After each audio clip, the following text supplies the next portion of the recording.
တနိုင်ငံလုံးမှာပထမရပေမဲ့မိဘကကျောင်းဆက်မထားနိုင်တဲ့ဝိဇ္ဇာတွေထော်ပွန်းဆုရှင်မဆုမြတ်အောင်ပညာရွှေဦးလူမခိုးဆိုပေမဲ့လက်တွေ့ဘဝမှာတော့ဘလောက်ပဲညံကောင်းကောင်းဘလောက်ပဲစာတော့မိသားစုကမပြေလည်ရင်ပညာရေးကရက်တန်းရမလို့အဖြစ်တွေရှိတတ်ပါတယ်။2026ခုနှစ်တက္ကသိုလ်ဝင်တန်းစာမေးပွဲကြီးမှာတနိုင်ငံလုံးဝိဇ္ဇာတွေပထမဆုတဟိုဘာမာဖတ်ကိုစုခုနိုင်ခဲ့တဲ့မဆုမြတ်အောင်လည်းစာတော်ပေမဲ့မိဘတွေကသူ့ကိုတက္ကသိုလ်ဆက်တက်ထားဖို့အတွက်ခက်ခဲနေပါတယ်။မဆုမြတ်အောင်ကဝိဇ္ဇာတွေမှာလေးဘာသာဂုဏ်တူးထွက်ခဲ့ပြီးတော့498မှတ်နဲ့တနိုင်ငံလုံးမှာပထမရရှိခဲ့တာပါသူတို့မိသားစုလေးနေထိုင်တဲ့အိမ်လေးမီးလောင်ဆုံးရှုံးသွားတဲ့ချိန်မှာအတိတ်တယောက်ကတနာလို့ကားထားတဲ့ကိုရောင်ထဲမှာနေထိုင်ခွင့်ပြုခဲ့ပါတယ်။ကားကိုရောင်ထဲမှာနေရင်နဲ့ဖခင်ဖြစ်သူရဲ့ဆန်ကယ်ကယ်ရီဆွဲလို့ရလာတဲ့ဝင်ငွေလေးနဲ့စားဝတ်နေရေးကိုအနိုင်ဖြစ်ရှင်းခဲ့တာပါ။ကျူရှင်တွေဘော်ရာဆောင်တွေအများကြီးမရှိဘဲနဲ့တနိုင်ငံလုံးပထမဆုကိုရရှိသွားခဲ့ရပါမိဘတွေကတနိုင်ငံလုံးမှာပထမရတဲ့သမီးလေးကိုပြိုးထောင်နိုင်ပေမဲ့နွမ်းပါတဲ့မိသားစုအခြေအနေကြောင့်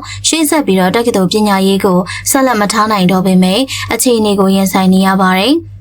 နေစရာအိမ်မရှိလို့ကားကိုတောင်မှကက်နေရတဲ့မိသားစုအတွက်တက္ကသိုလ်ပညာသင်စရိတ်ကအလံဝေလွန်ပါတယ်။တနိုင်ငံလုံးမှာအတော်ဆုံးဖြစ်နေပါလေရဲ့နဲ့ငွေမရှိလို့ပညာရေးတစ်ပိုင်းတစ်စားနဲ့ရပ်ပြရတော့မယ့်အဖြစ်ကစိတ်မကောင်းစရာပါ။စာတော်ပေမဲ့ငွေမရှိလို့ကြောင်းမထားနိုင်တဲ့အဖြစ်မျိုးက